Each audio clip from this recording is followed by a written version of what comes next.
Well, good afternoon. I am here with Luca Mullins, who is a 12-year-old author and entrepreneur right here in Kamloops. Luca's written a book called The Fire Triangle, and it is about 9/11 and a love story that takes place during it. And Luca's pretty amazing. He actually wrote it when he was 11. He's 12 now, and absolutely exceptional work. So, Luca, thank you for agreeing to come in here and have a little conversation with me. You're the youngest entrepreneur I've ever sat down with. Yeah, well, I just saw it as a good opportunity to talk to someone else other than my close family and my friends about a book and try and get word out there, I guess. Well, that's perfect. Now, you visited New York. You saw the memorial on your trip there. What gave you the idea to write a love story with the memorial in the background? I would say that in desperate circumstances, in sad times and hard times like that, I felt like there was some emotion pent up inside me when I went back to my hotel, for example. And I thought it would be distasteful to people of the victims of the incident, I guess you could call it, the day, that to write a book about a sad story.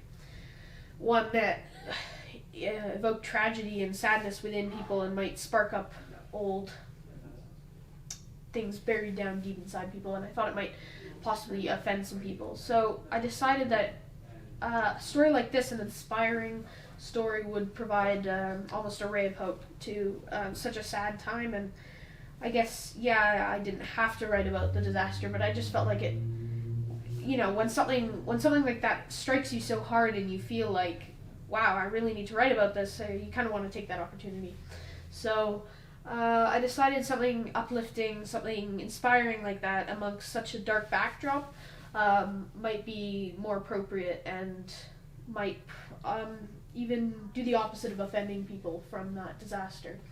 Might almost show everybody that there's hope in the world no matter what happens, no matter what hardship you face. Now, a lot of writers are told, when they're getting going, to focus on things and experiences from what you know. Yet, you wrote about an experience that happened long before you were born. Yeah. So, how did that come about? I think even if I was born while that happened, I would only have that extra aspect of knowing where I was on 9/11, and I possibly wouldn't even have that if I was born maybe 2 or 3 years before it.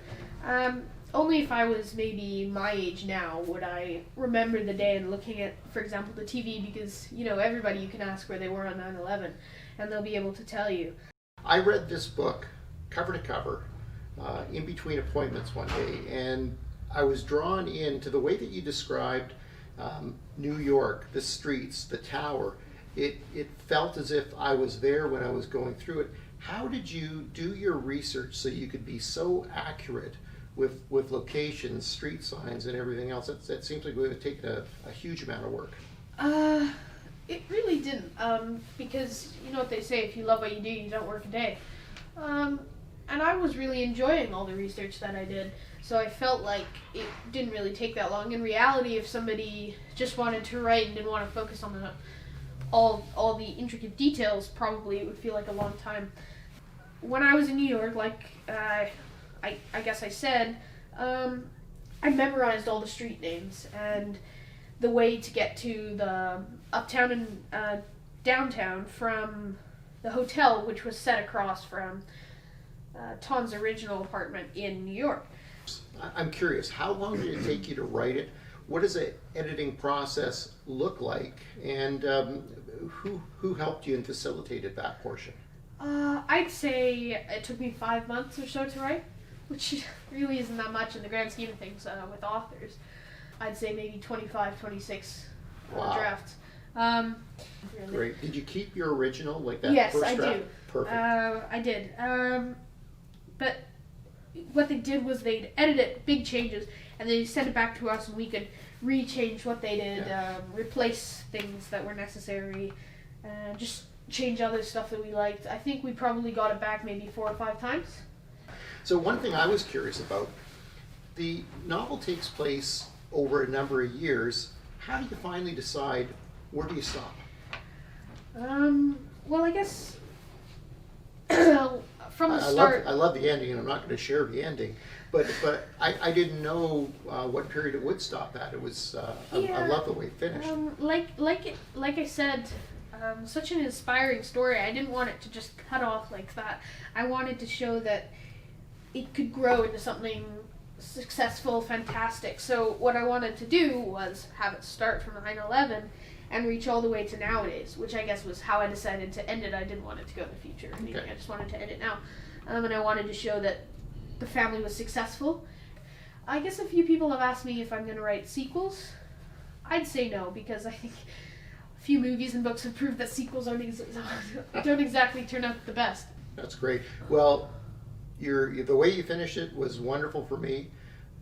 Luca, the writer, is incredibly impressive. I want to finish off with Luca, the business person, because Luca, this isn't just your mom selling copies. Tell me a little bit about where a person that might be watching this can find your book. Well, it's surprisingly on a lot of major websites. You can buy it from the Friesen Press bookstore, which is where a few people are buying it from. Obviously, if you're in town, you can buy it from my mom. You can buy it on Amazon. You can buy it on Indigo. There's another one I can't remember. Well, that's all right. But if you're on Amazon and If you're on Amazon and Indigo, I think it's sold out on Amazon the first day. But you can select hardcover and softcover on both of those, and then it'll get shipped to you. Well, that's pretty cool, because right now with COVID on, Yeah, people exactly. are shopping on Amazon. I've got a package arriving to me on Amazon sometime the next day or two. Yep. So it doesn't take very long to get a book from it. Yeah. And that's pretty incredible. Luca, thank you for taking the time. After reading your book, I had to meet you. And thank you for sharing that with the people that are watching this video. It's pretty cool to get to know the author and a little bit behind it. And I can tell you from my experience, the rest of my family has read the book as well. It is exciting. It's a great representation of things that were happening at that time. And it's a wonderful step into history through the eyes of someone that is a young, aspiring author that I'm sure we'll see more things to come. Thank you again, Luca.